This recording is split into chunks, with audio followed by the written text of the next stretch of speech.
Were you aware of the odds that were floating around the Ladbrokes tent at the time? Yeah, I was actually out in the middle when it came up on the board, 500 to 1. I was the idiot batting, so I couldn't get a bet on.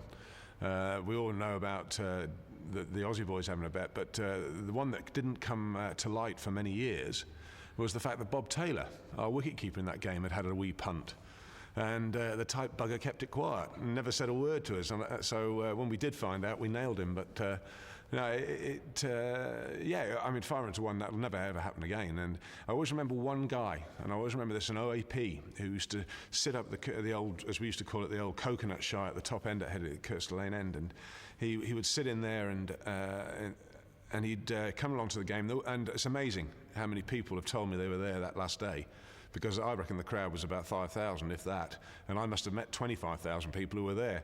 So, but this old boy was there, and he sat there, and he put half his pension on at 500 to 1. He thought, well, I'll have a punt at that, and he actually sent me a bottle of champagne at the end.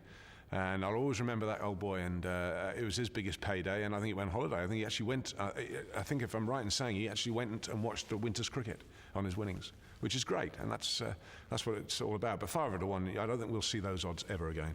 It wasn't too easady to get champagne into the rooms, into the England room, was it either? Well, there's a lovely story, and it's absolutely true, and the Australian boys had preempted a victory, which I suppose was understandable, and they'd got the champagne up. They were expecting to win the day before, and we just prolonged things a little bit, and so the champagne stayed in their bath, and they waited for the next day thinking they were going to enjoy it. And we had a young dressing room attendant called Ricky Roberts, and for all golfing fans watching this will know that Ricky Roberts is the caddy of Ernie Els.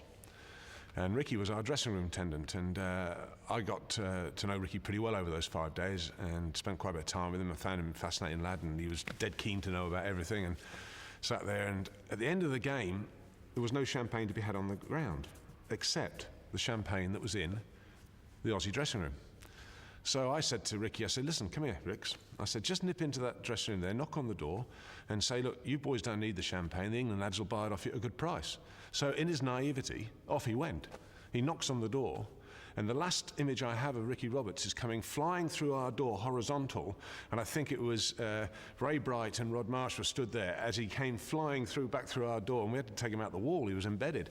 But it was a moment that Ricky has he's never forgiven me for that, I think, but no, we're great mates, and it's funny, isn't it, how paths cross, and there he was, dressing room attendant over from South Africa, 15-year-old kid. And now he's a great mate of mine. I speak to him most weeks, and caddies for another good friend of mine, Ernie Els. So small world.